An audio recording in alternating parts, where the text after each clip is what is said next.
সভাপতি এবং লাইনে সিরিয়াল দেয় সে এবং ঠিকাদার কর্তৃপক্ষ আমি যৌথভাবে তাদেরকে নিয়ে বসেছিলাম যাত্রী ছাউনির সামনে বসে তাদের সাথে আলাপ আলোচনা করেছি।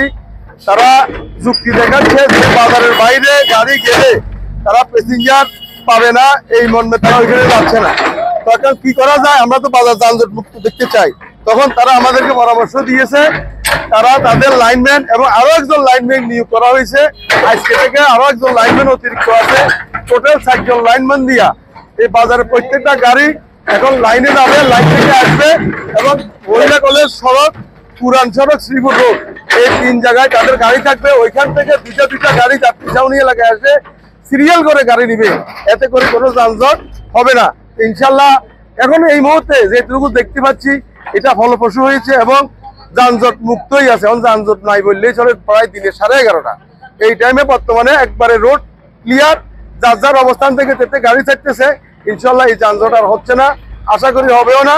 আর আমাদের লাইনম্যানের কাজগুলো আমরা তদারকি করতেছি যাতে করে তারা গাড়িগুলো শৃঙ্খলা এবং দ্রুততার সহিত এখান থেকে সার্ভিস দেয়। সবাইকে ধন্যবাদ। প্রতিনিয়ত সার্বক্ষণিক ঠিকাদার এবং সড়কতন বিভাগের যারা দায়িত্বে আছেন এদের সাথে আমি যোগাযোগ রাখছি, আমার ব্যবসায়ীদের সাথে যোগাযোগ রাখছি এবং জায়গার মালিকদের সাথে যোগাযোগ রাখছি। আমার সার্বক্ষণিক চেষ্টা আছে। আমি একজন ব্যবসায়ী সমিতির দায়িত্বে আছি, কিন্তু আমি সরকার নই, আমি বাজার ব্যবসায়ী পরিচালনা কমিটি নই, আমি হলাম ব্যবসায়িক কল্যাণ সমিতি, ব্যবসায়ীদের কল্যাণে কাজ করি। এর মধ্যে এই কাজগুলো আমি অতিরিক্ত দায়িত্ব হিসেবে পালন করতেছি।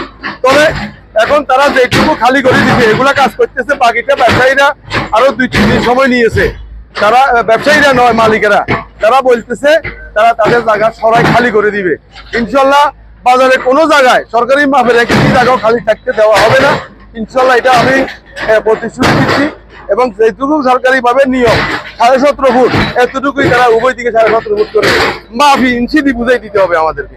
আমি এবার অত্যন্ত সচেতন এবং আমি আমার জায়গার মালিকদেরকে অনুরোধ করবো, সামান্য কতটুকু জায়গার লোক না করে আপনারা ছেড়ে দিয়ে আপনারা পিছনে সরে যান, তাহলে ইনশাল্লাহ আমাদের আর কাজ বিলম্ব হবে না এবং আমরা দ্রুত সেবাটা পাবো। ধন্যবাদ।